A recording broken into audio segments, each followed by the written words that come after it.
Hey guys, I'm Randy Unger, and this is another episode of Unger the Radar, where we talk all things film. And with me tonight, I have a wonderful panel of guest critics tonight. We have Miss Rachel Kolb. Welcome back. Hi, happy to be back. Awesome. And new to the show, Mr. Mike Sanzari. How are you? I'm good. Thank you so much for having me. Yeah, this is great. So, we like to have fun on the show. We all love movies. That's our common love, our passion. So I just want to welcome you to the show, and I just hope you have a good time. So guys, I just want to start off with pandemic picks. What are we watching right now? What are we binging? What are we streaming? Mike, I'll start with you. So I've been recently rewatching the Marvel Universe, trying to see if my rankings are still the same from my first impressions. Having a good time with that. I've also been watching TV-wise Kim's Convenience. Great show if you haven't watched it. Is that no, I have not. I'm thinking of Aquafina's Nora from Queens. That's slightly different. What is the show you're referring to? So Kim's Convenience, I think it's a Canadian show, and it's about a group of Korean Canadian people just living their lives and all the ins and outs, and a lot of cultural Korean stuff comes out in it, which I think is just very, very holistic and awesome to watch, which is what I really love about Canadian television shows too. Yeah, I'm a huge fan of Schitt's Creek, so yes, I know what you're talking about.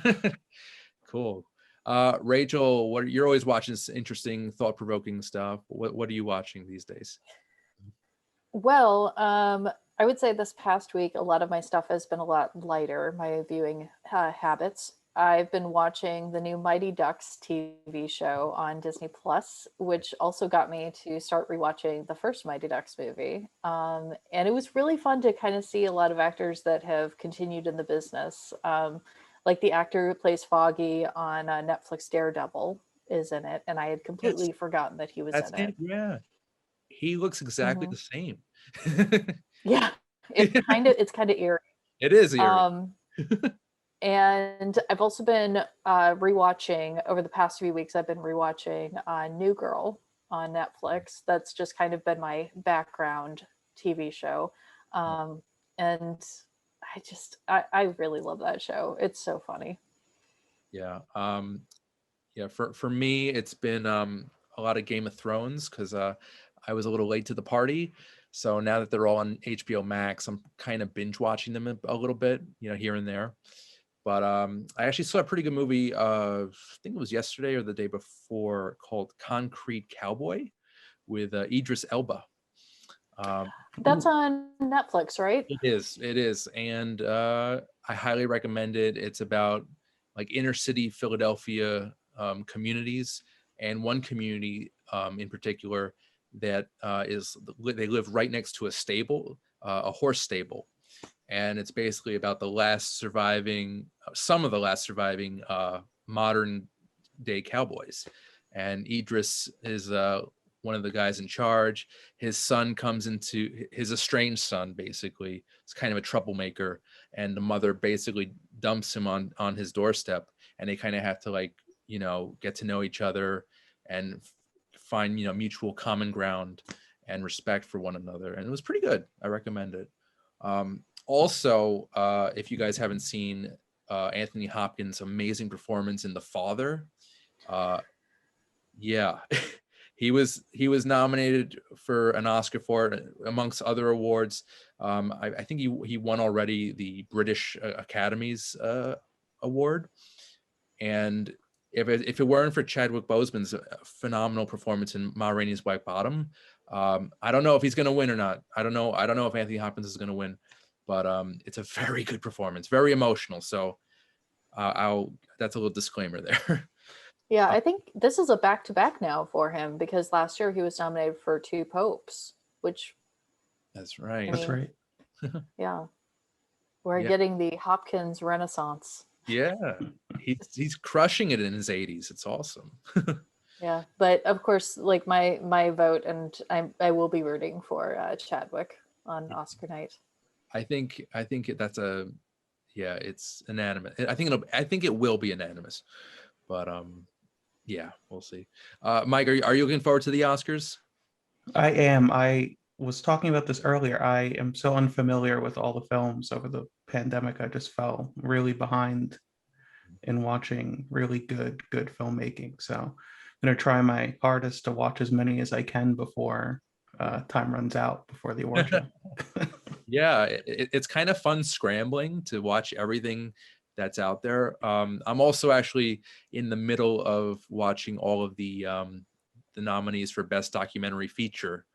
I actually watched one of them last night, My Octopus Teacher, which was pretty good, pretty dazzling. The visuals were amazing, and it's all real. You would think it's a CGI, but it is not. It is all this guy diving and basically submerging into a world that's like alien, basically foreign, and it looks like something out of a science fiction film. It's a great film. But speaking of science fiction, I wanted to mention Ghostbusters Afterlife, which is being released this fall. Everyone, as you know, I am a New York City Ghostbuster card carrying member. Very proud. Actually, I've been a member basically since I can remember. Since I was 4 years old when the second movie came out. But that's another story.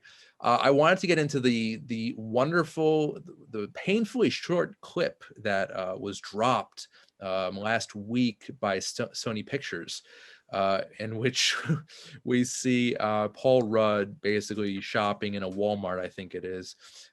He comes across a group of mini Stay Puft Marshmallow Men, which kind of sound and act a little bit like Gremlins, but I'm not really complaining because it's a pretty cool scene. And I just wanted to know, Mike, are you a Ghostbusters fan, or what did you think of the clip? I am a Ghostbusters fan. I also really enjoyed the all-female remake of Ghostbusters. That was great. I thought the clip was great. I love Paul Rudd in anything he does. The Ageless Wonder. He looks like he's not a day over 30. He's 51. I know. It's amazing. But yeah, a lot of cool visual stuff and a lot of fun stuff in that teaser. I enjoyed it. Yeah. Do you have high hopes for the film? I do. I think that if it's well directed, it's a property that many people love and adore, that it should go off very well. Yeah. And Paul Rudd's in it, so that's already a jump in the right direction in my book. I know. Like, what better way to introduce fans to, the press and the clips and all that than just Paul Rudd shopping? I think that was it was nicely done on Sony's part. So I'm excited for that. Rachel, what are your feelings for the new film? I'm excited about the new film.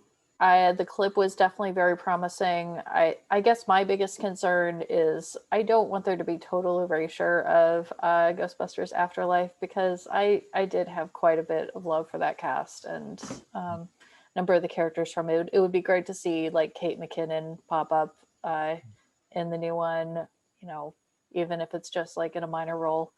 Yeah. But yeah, I'm happy to see more Ghostbusters. Yeah. It's tricky because, the Melissa McCarthy movie was a reboot. So technically it's not in the same universe. I mean, it's the same franchise, but it's a different universe. So I don't know if they can, marry both worlds.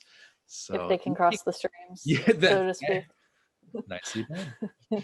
I would, but it would be cool to see both teams, link up and join forces and just fight evil, the paranormal that way. But yeah, when it comes to the all-female version, I respected the movie. I really liked what they did. It kind of brought the franchise back a bit, and it introduced a new generation to such movie magic. I didn't think it was that funny. I like Melissa McCarthy's stuff. It's a hit or miss with me. But yeah, I thought it was an okay movie. I didn't think it was stellar. I think they could have done a little bit better.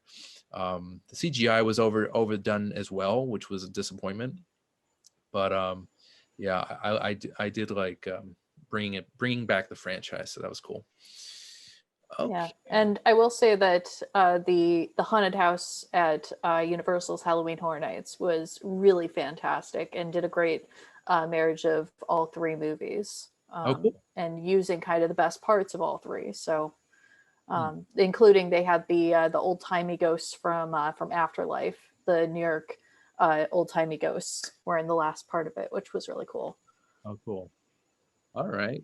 And is that in California? That was down in Florida. Oh, That was just the 1 year that they did it for Halloween Horror Nights, but I'm hoping that they do bring it back, considering that at one point they did have a Ghostbusters show that was part of the studios down there, a permanent part of it, but sadly has gone by the wayside. was that the one with Beetlejuice? Is he?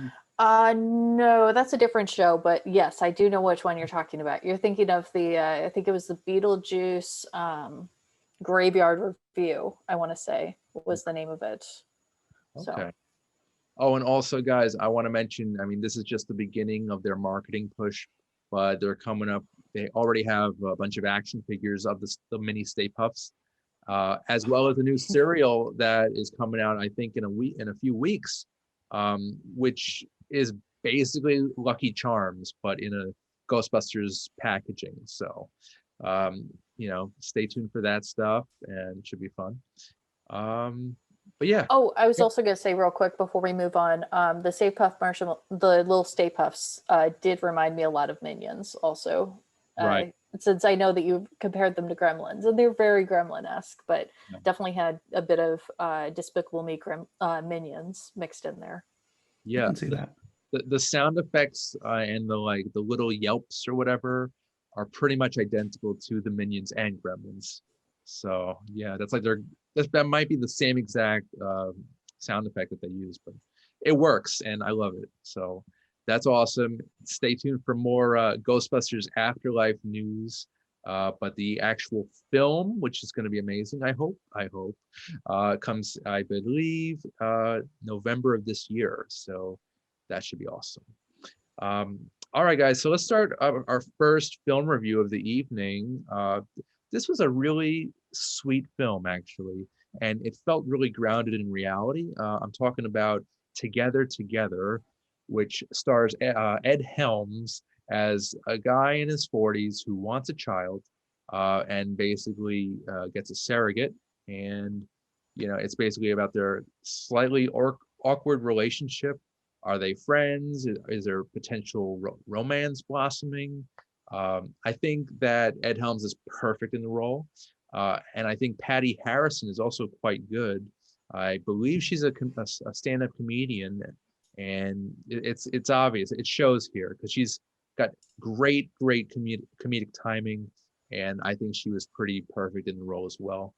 It's kind of a will they or won't they story, but it doesn't really.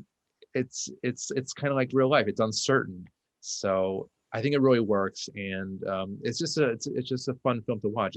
It's just funny and smart and heartfelt. So I recommend this one. Mike, what did you think of Together? I thought the movie was good. I think that for me, the pacing of it kind of took me out of it a little bit. The film, when it breaks down each trimester, I think that's really just took me out of it just a little bit. I love both characters, and I think that Patti Harrison and Ed Helms do a great job of portraying them. I think they were great casting choices. The one big issue that I had is I feel like the payoff at the end was a little lackluster for me. I feel like I kind of wanted to know a more definitive conclusion to that story. It Right. left me really wanting more. Gotcha. Okay. Oh, and I should also mention, I should have mentioned at the beginning, no spoilers, Mike. This is a spoiler-free Okay, zone. I think I did a good job of avoiding it. So. Okay. Thank you. See, it's interesting that you say that, because the further away that I get from the ending of it, the more I like the ambiguousness of it. Particularly what the director chose as the final shot of the film, and where the focus was ultimately left, and who was essentially exiting the picture. So Right. Yeah, they handle that last scene very well, and yeah, it definitely leaves you hanging. It leaves you like so many questions you want answered, and it just kind of ends. And I thought that was a really smart filmmaking tactic rather, and it worked really well for this film. You don't see a lot of movies about surrogates. I can't think of many, at least any dramedies. The topic of a surrogate would probably most be more of a heavier drama, I'd say. So it's kind of interesting to see it in a comedic sense. So yeah, yeah, it's interesting to see a story that's essentially at its core about Ed Helms's white male privilege, and that nobody questions the fact that he wants to become a single parent, while at the same time, anytime that people encounter her during the movie, their reaction is, oh no, are you a single mother, are you with someone?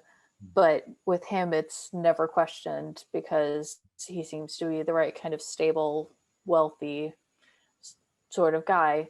But at the same time, he's also extremely uneducated when it comes to a lot of things. Like, say, for example, there's a scene where she teaches him how to talk his child if she ends up having a daughter, how to talk her through inserting a tampon, which yeah, is a very basic thing that a lot of like parents will have to talk their kids through, but yeah, isn't something that I mean, I can't speak for you guys necessarily, but I know that that's something that I wasn't even necessarily taught in school. That basically, like a lot of that information, I had to rely on older, friends, old like siblings, to kind of walk me through some of that stuff.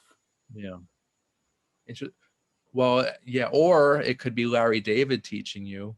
And there's an episode where he gets a Girl Scout.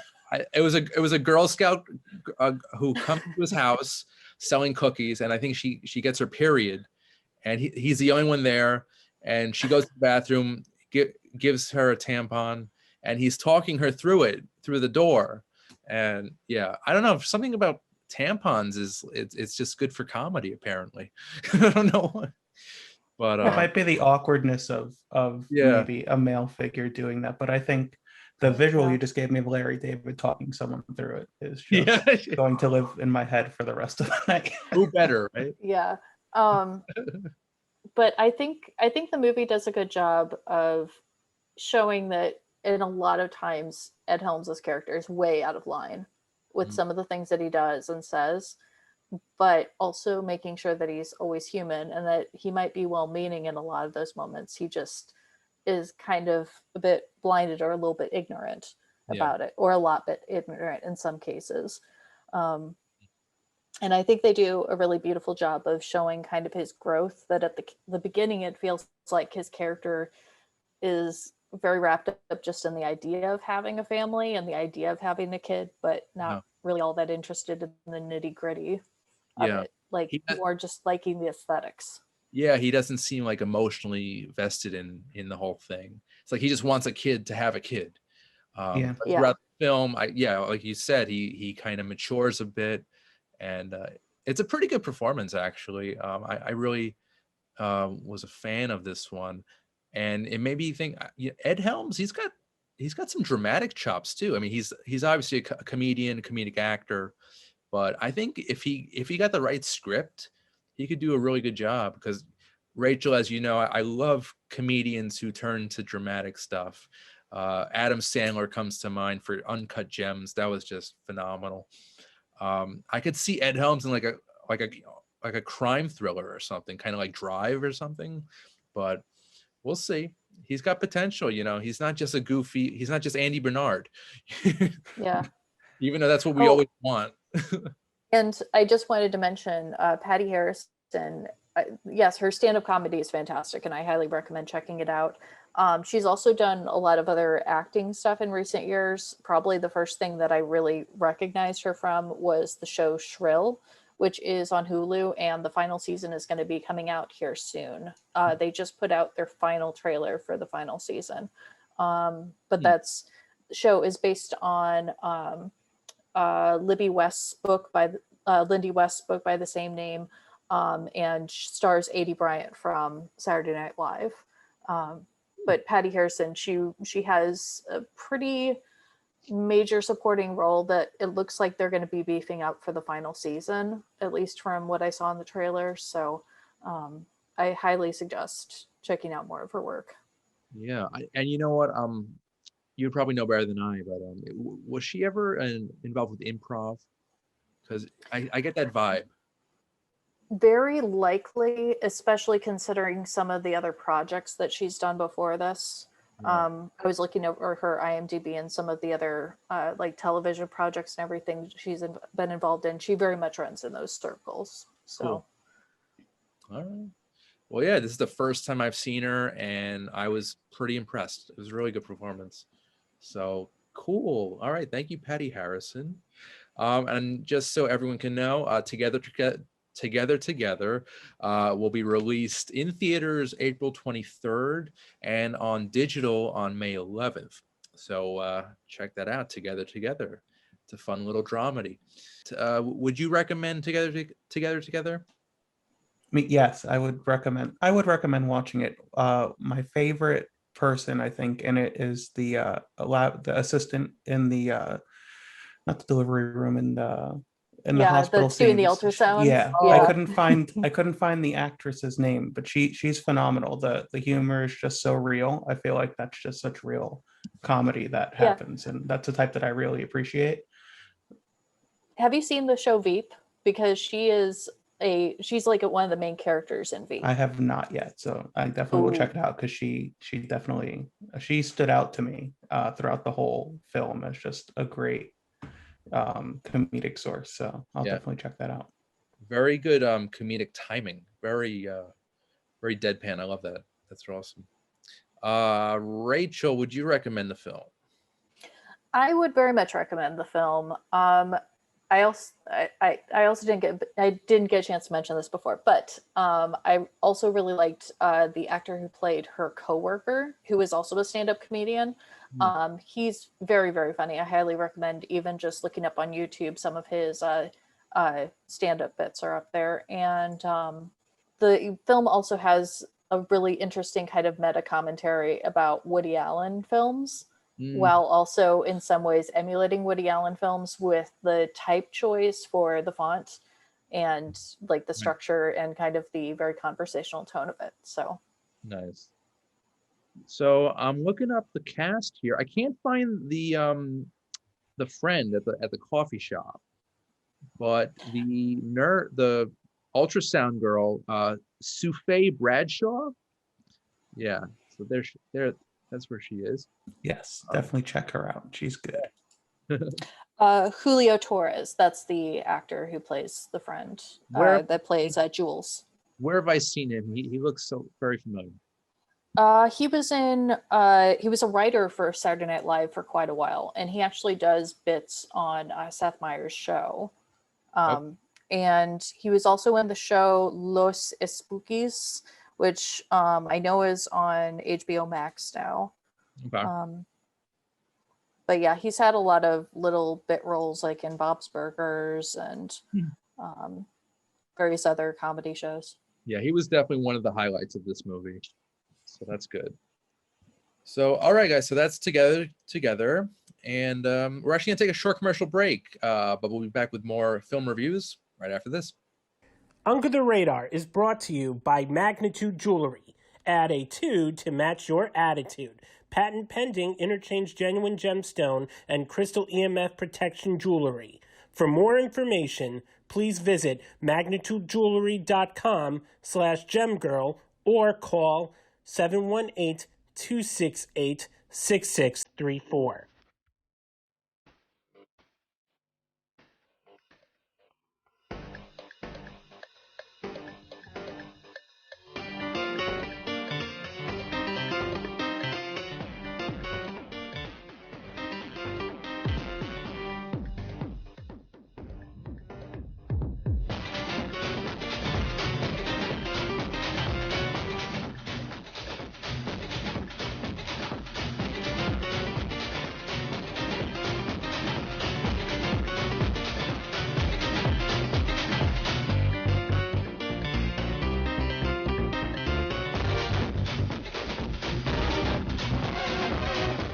Hey guys, welcome back to the show. Randy Unger, Under the Radar, and we are halfway through.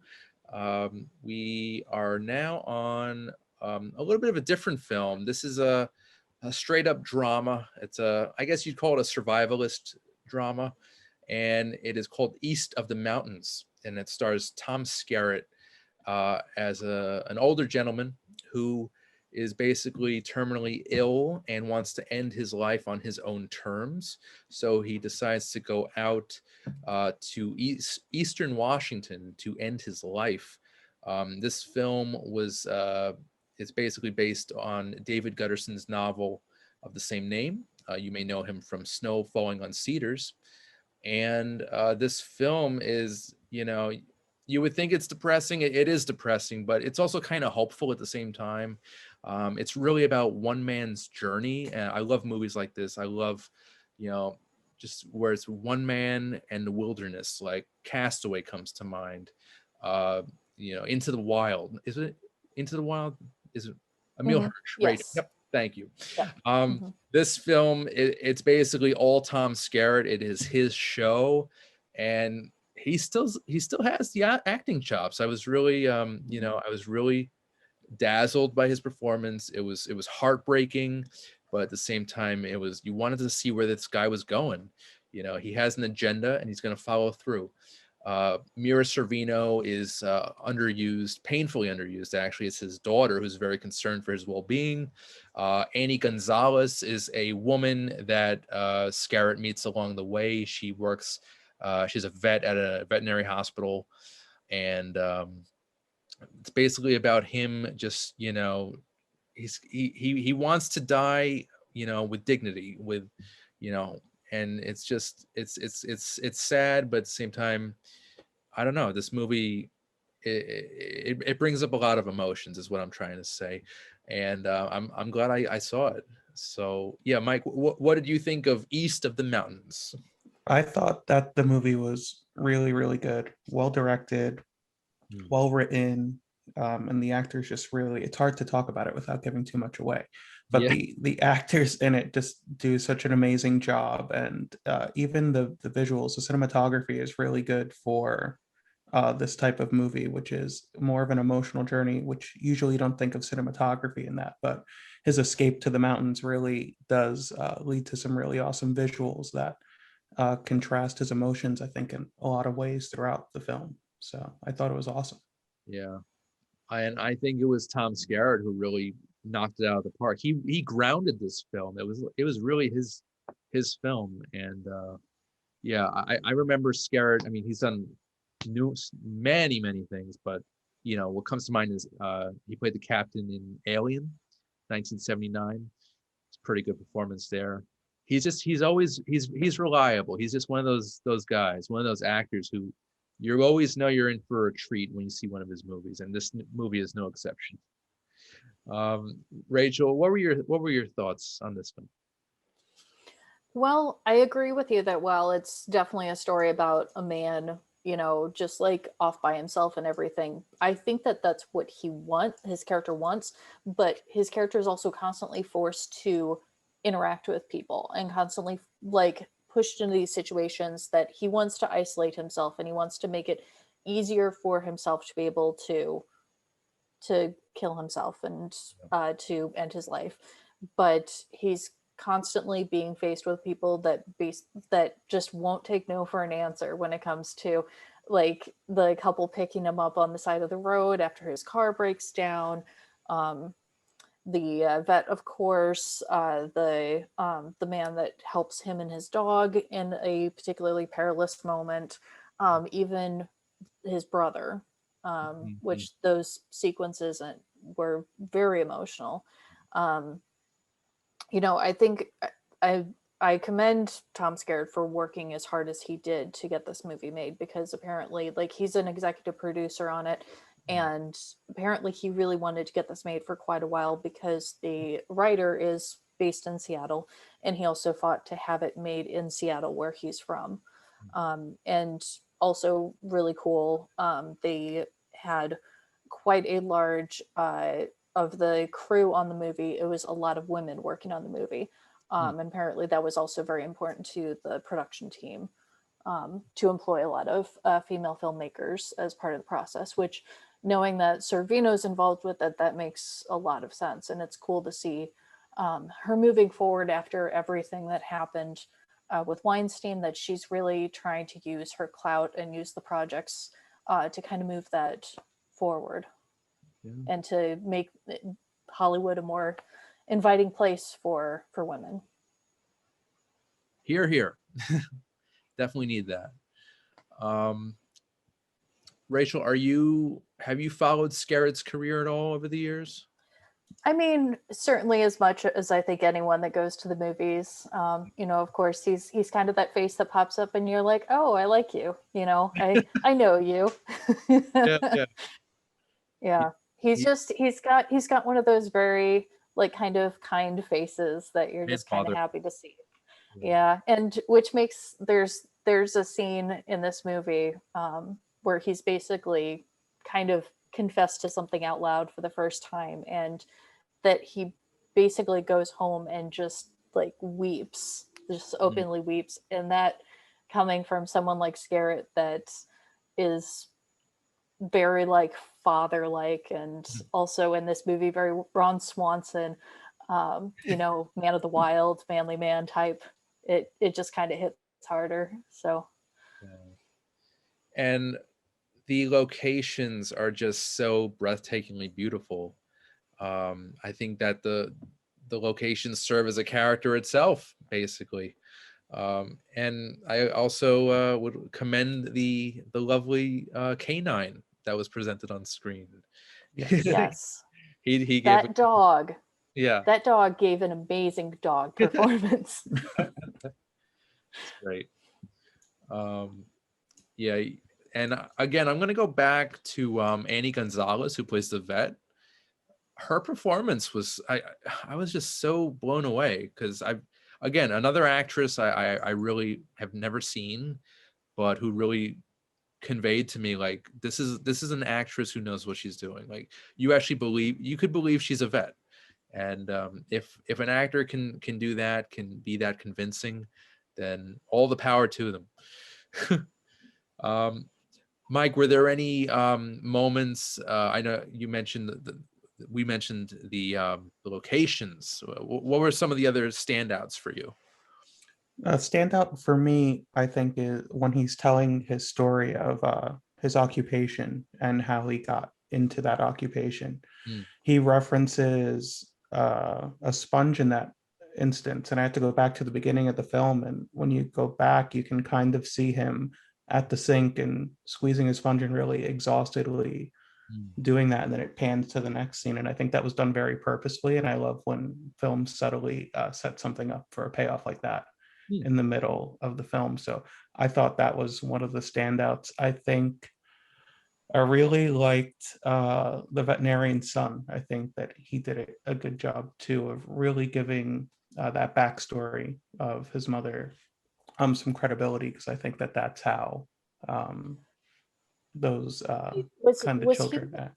I thought he was her nephew. Is it her nephew? Oh yeah, I think she and her brother had both enlisted in the military and Marines. Yes. And then her brother, it's implied, was killed. Right. Yes. Now she's taken care of. Right. My mistake. Yes, but yeah, because it's really subtle. Like the dialogue there is exactly as much as it needs to be for you to get that information. That especially when she turns to him and just goes, "Is it okay that we're talking about this?" And that he's like, "Yeah, I'm okay." Right. And I think that part's really real to that kind of military kind of family aspect. So I think that really played up very well and added to the credibility of the character. And those are just two standout moments that I think really good directing, really good acting on the part of the whole crew. I think they could have made an entirely separate movie, just the two of those characters, the vet and her nephew. Because their dynamic was so good, it was so strong, and they both came from tragedies. They're both kind of coping with their situation, and there's a lot of layers there emotionally. So I think that would have made a pretty good movie itself. But Yeah, I could see almost, you know what, Darjeeling Limited, how Wes Anderson did a companion short film to it with some of right. the characters. It was a prelude, yeah. Yeah, I could definitely see something like that. Like not necessarily a full length film, but even just like maybe a 10 or 20-minute short that expands a little bit and spends a little more time with those characters. That would be cool. I don't see it happening, but it would be Yeah. cool. Mhm. Oh god, and now you got me thinking of Wes Anderson films. But that's another episode entirely. But yeah, Mike, would you recommend this? See it or skip it? I would definitely see it, and I would love to actually see it on the silver screen. So I hope that I see it somewhere near me that they're opening up, and if you can safely watch it in a movie theater, I think that if you're following all that, definitely give it a shot. Yeah. Definitely worth admission. Yeah, so I think it was well, it's in the synopsis that it was Eastern Washington. And Rachel, you said it was, what was it, out near Seattle? Yes. Yeah. He really fought to have it filmed in the Seattle area and to give that business to the region.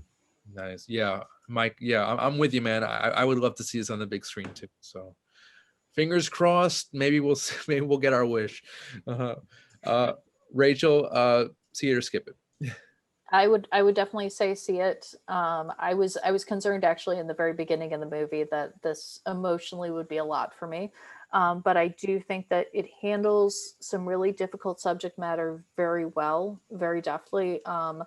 And I like it really does leave you on a hopeful note, on Yeah. a very like just kind of emotion like your soul lifted note. Yeah. So And it has made me appreciate Tom Skerritt and how much I want to just go back to like the beginning of his career and just check out everything, because yeah, he amazed me with this one. So I think I may have to watch a few of his films. So all right. And also if you're a reader, David Gutterson, whose novel this is based on, check that out too, East of the Mountains. And yeah, I would actually be curious to see how both compare. So yeah. All right, so the film had its world premiere at the Seattle International Film Festival, where Skerritt was presented with the Seattle International Film Festival's Outstanding Achievement in Cinema Award. And well deserved, much well deserved. Cool. All right, guys. So I want to switch gears a bit and talk to you about this streaming service that I've known about for a while. It's called Film Movement, and they've got their new Film Movement Plus, where they're basically releasing a wide array of films, documentaries, features. I actually had the privilege of watching one of their films that they re-released. It's a 1997 thriller called Perdita de Rango, or in English, Dance with the Devil. And it stars Rosie Perez and Javier Bardem. And it's basically like a Natural Born Killers, Bonnie and Clyde, set in Mexico, gritty thriller. It's got a serious Quentin Tarantino vibe, also Robert Rodriguez. And I'll tell you, it was really good. I was attracted to the cast. I was like, Rosie Perez, Javier Bardem, that's kind of a match made in hell. So we got this movie, and yeah, it's bloody. It's got nudity. It's all over the place. And if you guys are curious, I highly recommend it. It's called Perdita de Rango, or Dance with the Devil. Mike, real quick, are you a Tarantino fan at all? I love Tarantino. Good. Very, very, very big fan of most of his work, Nice. if not all of it. Yeah. And this film, it fell off my radar. It fell through the cracks basically. And I'm so glad that it came my way, because it is definitely Tarantino-esque. It's dripping with Tarantino's style. Rachel, I don't know if you're a huge Tarantino enthusiast. There are some of his movies that I really do love. I was not as big of a fan of Once Upon a Time in Hollywood as some people were, and I did not care for Hateful Eight. But many of his other movies I have really loved. And I have to say that despite the fact that I'm a little bit worried about like the degree of violence in this movie, I might have to see it just to see a young Javier Bardem, because I don't know about you both, but the first thing I remember seeing him in, of course, was No Country for Old Men. Me too. Yep. And that would have been much further after. And it's also the good reminder that a lot of these actors, before they have their big breakouts, they often have quite a big body of work to explore. Yeah. Well, if you are curious about a young Javier Bardem, look no further, because I think he's about 29, 30 here. And yeah, again, for me, it was No Country for Old Men that really made me aware of his acting chops and how sinister and creepy. He's not sinister really, I mean, he is, but it's more of like kind of a cartoony comic way. You know, he is a witch doctor and he does kind of dabble in cannibalism, but in No Country for Old Men, he is just terrifying. This is a little bit different and a little more pulpy. Yeah, kind of. And his pairing with Rosie Perez, who, you know, she's been hit or miss with me over the decades. You know, I mean, I liked her and It Happened to You. It Could Happen to You. Pineapple Express, you know, stuff like that. Do the Right Thing, of course. So I was very intrigued by this. She basically anchors the film well, and Javier kind of comes into the play, and yeah, they have fun. So, and I should just mention that this is directed by Alex de la Iglesia, not Tarantino, but it does have that Tarantino feel. So yeah, again, guys, that is Perdita Durango, Dance with the Devil from 1997. And for more awesome titles, check out Film Movement. Just Google that, and you're gonna, you just check out their pricing, and they've got a really great selection of stuff of films today from yesteryear for today, and all that fun stuff. So okay, guys. I wanted to switch gears again to upcoming films, coming attractions for this week. And if any of these if any of these are to your liking, just feel free to chime in. Say you want to see it. If not, that's cool too. We've got the reboot of Mortal Kombat, which I'm probably going to be reviewing in the next couple weeks, so stay tuned for that.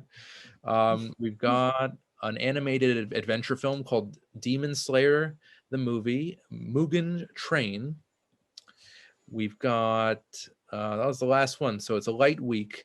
This final film is called Bloodthirsty. It is a horror thriller, and it has Michael Ironside in the cast, who I'm a huge fan of. You guys probably know him as the villain, the henchman rather, from Total Recall.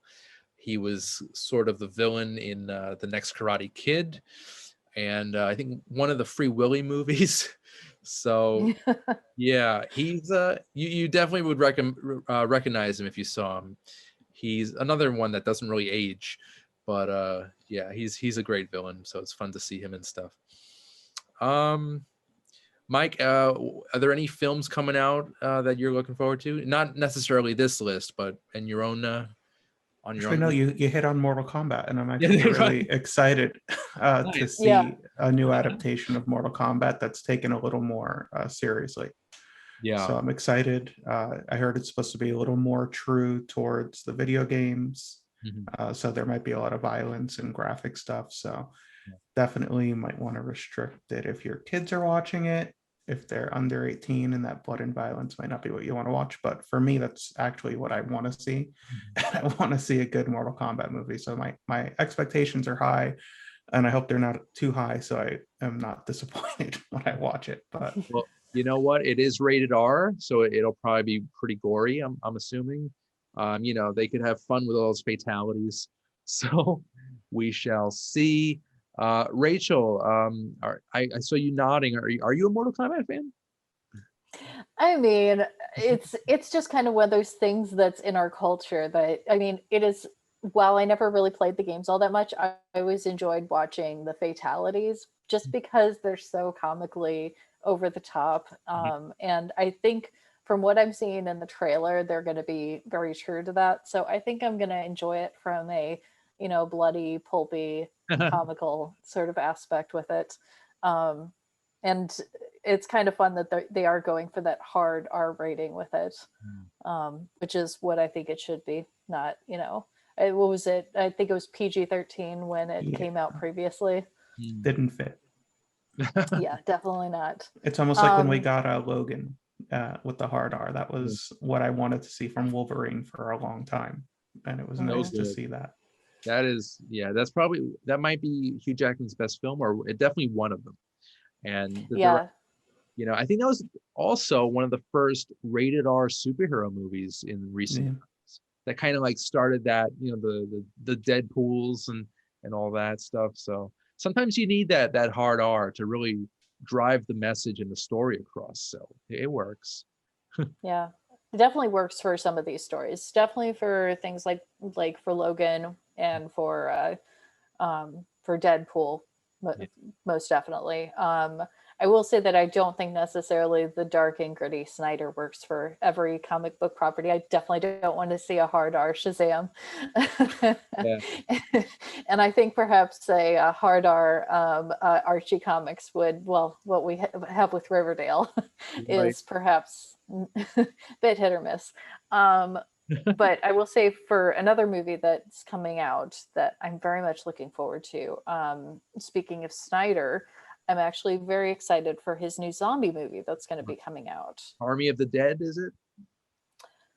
What is the name of this movie? I keep forgetting the name of it. I keep thinking it's Day of the Dead, but I might be wrong about that. Day of the Dead that's Romero. That's George A. Romero. Yeah. I'm pretty sure it's Army of the Dead, but yes, it's Army of the Dead. Let's see. Okay. Yeah, I am very excited about that movie. And now I'm looking at the images. It does not look like a typical Snyder film. It looks kind of not, washed out in gray, which is great because I really am. I'm not a huge fan of that visual style. Yeah. Well, it's much closer to his remake of Dawn of the Dead. Okay. And it is Har Action. I was assuming it was going to be like more comedy. I mean, aside from the fact that you have Tig Notaro in the cast, who we saw earlier actually in Together. Right. Yeah, I think that's probably the closest tie that you have to comedy in this. And it's fun that you have also Dave Bautista popping up again. He's got really great comedic timing though in the Guardians films. He steals the show, Mm-hmm. So this is probably gonna have a fair bit of humor. So I'm actually I'm kind of excited for it too. So right. We'll see. Maybe we'll review it. I will get back to you guys. Yeah. Interestingly, his remake of Dawn of the Dead also had Ty Burrell before he was in famous for Modern Family. Right. So it might be a case of that there's comedy in there, or it might be a case of him just giving typically comedic actors a chance to try something a little different. I like it. Cool. Anything else, Mike, you looking forward to? I unfortunately have nothing else on my radar. But I'm looking forward to the Army of the Dead movie because I actually hadn't even seen a trailer. So yeah, I mean, I've seen the poster, and it looks fun. Yeah, I mean, it's a heist movie set in Las Vegas during a zombie apocalypse. I mean, I'm all in it for zombie movies. Yeah, the layers of goodness there are just awesome. The last one I watched was Overlord, and I really liked Overlord. Oh, nice. That was great. I am a huge fan. Technically, they're not zombies; they're possessed. But the Evil Dead movies, the Evil Dead trilogy, the great Sam Raimi, Yeah, those movies are just so much fun, and they blend horror and comedy like seamlessly. And if that's really the vibe I'm getting from these images for Army of the Dead, and the title is taken almost word for word. I mean, Army of Darkness was the third installment in Sam Raimi's trilogy, so maybe there's a little bit of a nod there to Mr. Raimi. I don't know. Oh, I would not be surprised. Yeah. Yeah. I'm thinking of it. What was the Brad Pitt one? World War Z. Yes. Yeah, World I War couldn't Z. get through it. It was just too bad. It was really all over the place. It was too much. It was But slow Yeah. too. I thought it was just paced really slow too. yeah, The buildup, I was like halfway through. I was like, I could probably just shut this off and watch something. yeah, just put on some Walking Dead and you're good. Nice. Rachel, how about you? Anything else on your radar? Well, of course, I'm always excited about whatever's going to be coming to Disney Plus. I still have not seen Raya and the Last Dragon, which I am feeling very ashamed about because I still really want to watch it. It's just kind of a case of that I've been so busy and I want a good night when I can just really take it in and really enjoy it. And I haven't had the chance to do that yet. So I've heard good hopefully things. next week. So Yeah. Was that nominated for Best Animated Feature this year at the Oscars? I don't think so. I think it was past the cutoff date for it. Okay. Yeah. I And think they there's have also- Onward and Mm. what was the other Yeah. one? Wolfwalker. Soul. Soul. Yeah. To Mhm. Walt Disney Pixar. Yeah. That was awesome, by the way. Soul. Oh, Yeah. Two heavy hitters there. I loved Onward too for Hmm. I feel like the inner nerd in me with the Dungeons and Dragons aspect throughout the whole film was just awesome, and the whole story and progression arc of their characters was awesome. So it'll be Yeah. hard to choose an animated film this year. I know. Also, coming up end of this month on Netflix, we have The Mitchells versus the Machines is finally coming out, which was supposed to come out last year, and it was going to be called Connected.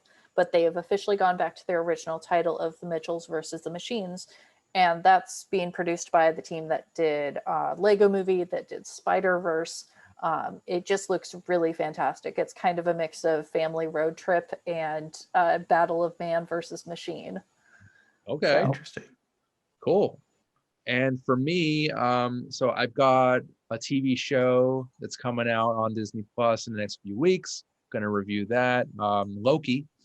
That just is. I'm excited for that. I love Tom Hiddleston. He can do no wrong. And also a film that has been pushed back to the pandemic time and time again. The French Dispatch, which is directed and written by Wes Anderson. So his latest adventure. With an all-star cast. So yeah, we're gonna review that in the future, for sure. Also, guys, I wanted to mention. I mention this every week, but it's a very important and prevalent issue. There's a film called Hunger Ward. It's a documentary about starving children in Yemen. If you want to get involved, just visit hungerward.org and click get involved button so you can donate to hospitals in the Yemen area. The film is also nominated for an Oscar for Best Documentary Short Subject, and I believe it is still currently in theaters. So that is Hunger Ward. Check that one out. Yeah, and now, guys, it's time for some more plugs, rather.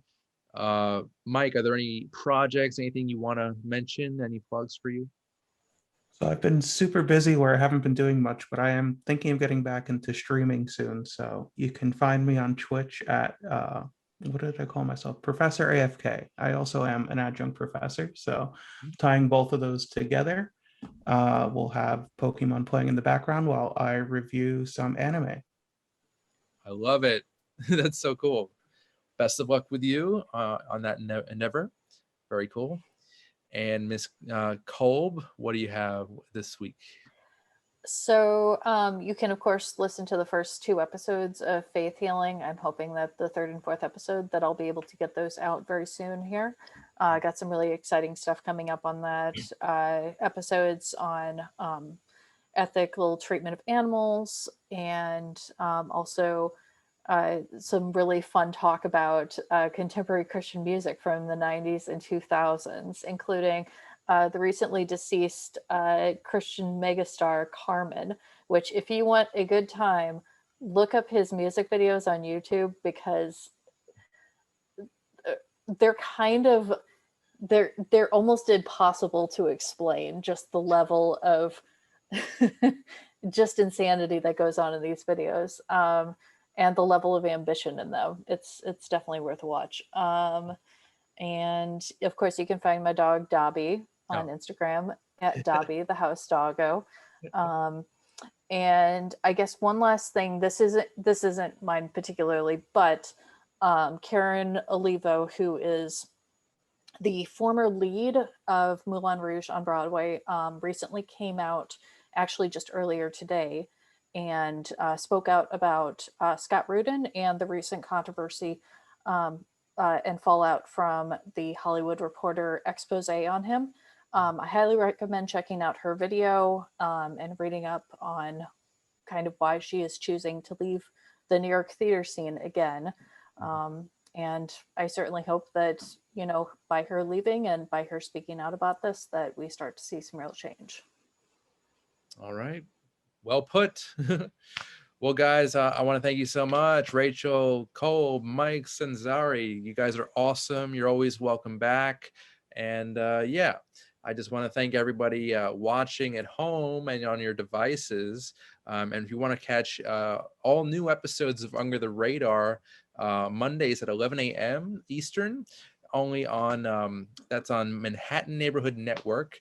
And as always, please subscribe and share on YouTube. Spread the word, guys. And yeah, again, thank you so much. And I'll see you next time. Take care.